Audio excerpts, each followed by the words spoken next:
Hello there, brave souls, and welcome once again to our little corner of the internet where the shadows gather and the chill of the unknown sends shivers down our spines. This is your host, ready to guide you through another haunting journey into the deepest, darkest pockets of Reddit's most unsettling stories. If you're a long-time listener, it's great to have you back. If you're new around here, well, I hope you're ready for the strange, the eerie, and the utterly terrifying. Strap in, light a candle, and prepare to peek beyond the veil of the ordinary into a world where the only predictable thing is the unpredictable. Don't forget, if you find yourself enjoying the journey, consider subscribing to our podcast and becoming a part of our community. Like, comment, and share, every bit of support helps us continue our exploration of the macabre. Now, without any further ado, let's dim the lights and dive headfirst into today's bone-chilling tales from Reddit's hidden archives. Brace yourselves, dear listeners, the night is dark and full of terrors. Welcome to Season 2. The 24th of November 2020, 4:56 AM. The dreams are getting more intense, more real. Fate is trying to tell me something in some twisted, confusing way. When I opened my eyes in the dream, it was dark. I saw the figure of Rachel stumbling through the forest, the overcast moon making it almost impossible to see. I followed her, but my legs were not moving. It's kind of like if I were experiencing it without fully being there, with no control over my body. Eventually she walked into a clearing in the forest that turns into a cliff overlooking the lake. This place felt familiar to me. There's someone there waiting for her. It was Carson. He looked distraught. I could barely hear their conversation, they spoke in hushed voices.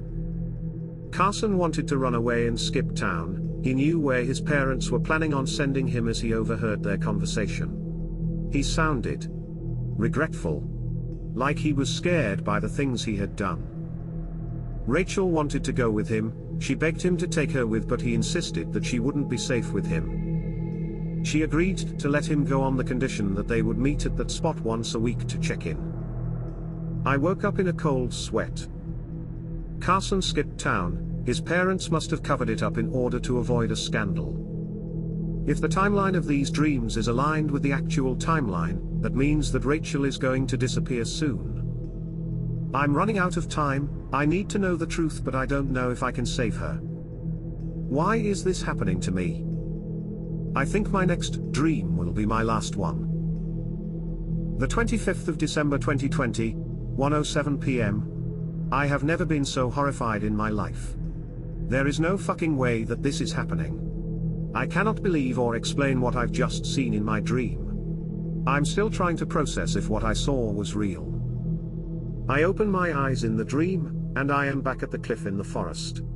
Rachel is there too, sitting on the ground. She looked scared. Carson appeared from the other side of the clearing, looking visibly upset. Rachel began to shake and stood up. He immediately began to yell at her, screaming that she was a traitor and just as bad as them. Rachel had told her parents where Carson was staying. They called the police and gave them the address. The police came to his apartment, but he climbed down the fire escape and came straight here. Rachel began to cry. She had been worried about him. He hadn't contacted her in days and she was worried something happened to him, so she broke and told their parents. Carson didn't care. He was too far gone into his fit of rage to understand her true intentions. Without warning, he began to attack her, punching and kicking her repeatedly as she begged him to stop. Eventually he grew tired and left her laying there, bloody and alone. I tried to scream for her, but no noise came out of my mouth. I close my eyes and open them again. I'm walking down the hallway of my high school. Everyone was staring at me strangely, and I didn't know why. I walked into the girls' bathroom and glanced up into the mirror. I was not prepared to see the face of Rachel Currid staring back at me. My exposed face and neck were covered in dark bruises.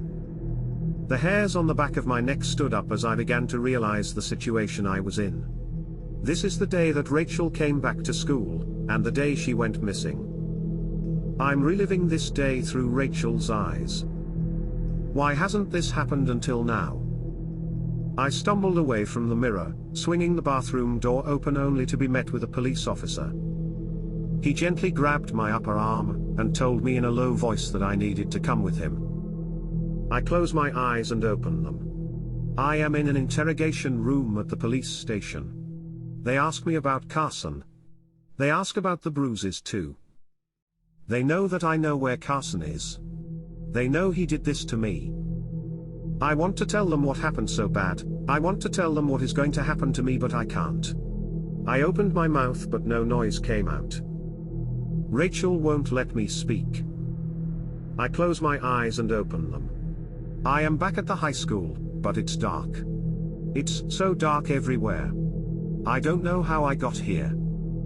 I saw a light coming from one of the classrooms and I walked toward it. Carson is sitting in the middle of the classroom, waiting for me. He turned to face me, and the crazed look in his eye sent chills down my spine. He looked like a wounded animal. He told me that he knows the police were questioning me, and that he knows I told them where he was. I told him he was wrong, that I stayed silent. He didn't believe me. Carson reached deep into his pocket and pulled something out. It was a gun. He slowly raised it to the level of my forehead. He told me that I was too much of a liability, and that he was tired of hurting me. I stared him in the eyes as he spoke, but somehow I did not feel scared. I think a part of Rachel was relieved that everything would be over. With one last look, Carson pulled the trigger and my vision went black. Once again I was seeing Rachel and Carson from a third-person perspective, and I couldn't help but drop to my knees in anguish at the sight of Rachel's lifeless body. Slowly and painfully, I watched Carson pick up her body and carry it outside, leaving a trail of her blood behind him. He stopped in an area by the school's football field, underneath the bleachers, and began digging. My eyes widened as I realized what he was doing. He was burying her there. I squinted my eyes shut as hard as I could, desperately needing to escape from this nightmare. When I opened my eyes again, I was awake and in my bed. The first thing I did was run to the bathroom and throw up all the contents of my stomach. I didn't know what to do at that point, so I laid back down in my bed and stared at the ceiling. I didn't know if what I saw in my dream was real, but it felt so real that it left me with an unsettling feeling in my chest. Should I call the police? I didn't want to give them false information and make myself look like a lunatic, but if the information is true, then maybe Rachel is still buried there. With shaking hands, I searched up the phone number for the police station of my old hometown, and hovered over the dial button. I called in the information as an anonymous tip. It means they don't know who I am, but it also means I don't get any updates on the situation. I guess I'll just have to wait and see. The 28th of December 2020, 7:46 p.m. They found her. They fucking found her body. I saw it on the news today. They dug her up from the spot underneath the bleachers. I don't know how to feel. I feel relieved that they found her body, but also so devastated now that I know what actually happened. I don't know why this happened to me. I don't know how it happened either. Maybe it's the work of a higher power, or maybe it's just karma from the universe. I will never understand it. But that's okay. This will be my last journal entry on this topic. I'm so sorry, Rachel. Alright, my friends, we've reached the end of yet another eerie journey through the shadows of Reddit's most chilling tales. I sincerely hope you found these stories as riveting and spine-chilling as I did. The world is full of mysteries, isn't it? Remember, if you've enjoyed today's exploration into the unknown, please don't forget to like, comment, and subscribe. Share the podcast with your friends who also love a good scare. It's always more fun to explore the shadows together. A big heartfelt thank you to all of our subscribers, listeners and patrons out there. Your support is invaluable. It keeps the lights on here, and more importantly, keeps us delving into the eerie corners of the internet to bring you the best scary stories out there. If you've encountered any creepy occurrences or have your own chilling stories to share, don't hesitate to reach out to us via subredditchronicles@gmail.com. We always love hearing from you.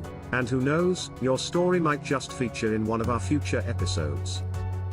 Until next time, keep your eyes open, your hearts brave, and your lights on. After all, you never know what's lurking in the shadows. This is your host, signing off. Stay safe and keep exploring the unexplored.